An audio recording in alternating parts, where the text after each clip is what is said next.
తత్పురుష సమాసం.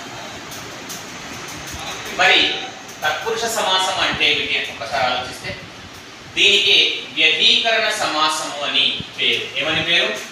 వ్యధీకరణ సమాసము అని పేరు. వ్యధీకరణ సమాసం అని పేరు. మరి ఈ వ్యధీకరణ అనే పదాన్ని విడదీస్తే వి ప్లస్ అధికరణము, వి ప్లస్ అధికరణం. మరి వి అంటే ఇక్కడ వివిధ విభక్తులు అని భావించాలి, వివిధ విభక్తులు అని భావించాలి.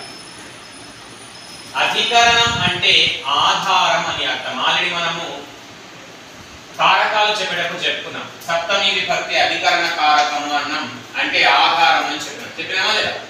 రైట్. కాబట్టి అధికరణం అంటే ఆధారం, అంటే వివిధ విభక్తుల ఆధారంగా ఏర్పడే సమాసం ఏది సార్ అంటే తత్పురుష సమాసము లేదా వ్యధీకరణ సమాసము అని చెప్తాం.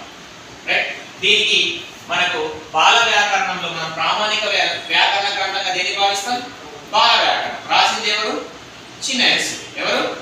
సో ఆ పరవస్తు చిన్నయసూరి గారు బాల వ్యాకరణంలో తత్పురుష సమాసానికి చెప్పినటువంటి నిర్వచనం ఏంటి సార్ అంటే ద్వితీయాది విభక్తులతోడ సమాసంబు, ద్వితీయాది విభక్తులతోడ సమాసంబు, విభక్తులతోడ సమాసంబు, సమాసంబు వ్యధీకరణంబు అన్నాడు.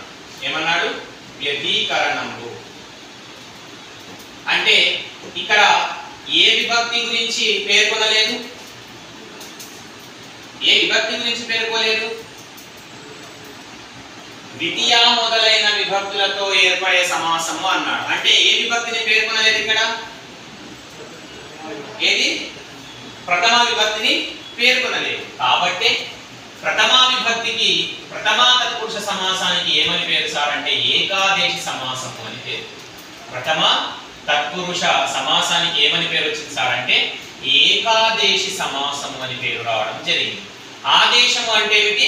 ఇదిగో లేనటువంటి దానిని ఉపయోగించడాన్ని ఆదేశం, లేని దానిని ఉపయోగిస్తే ఆదేశం.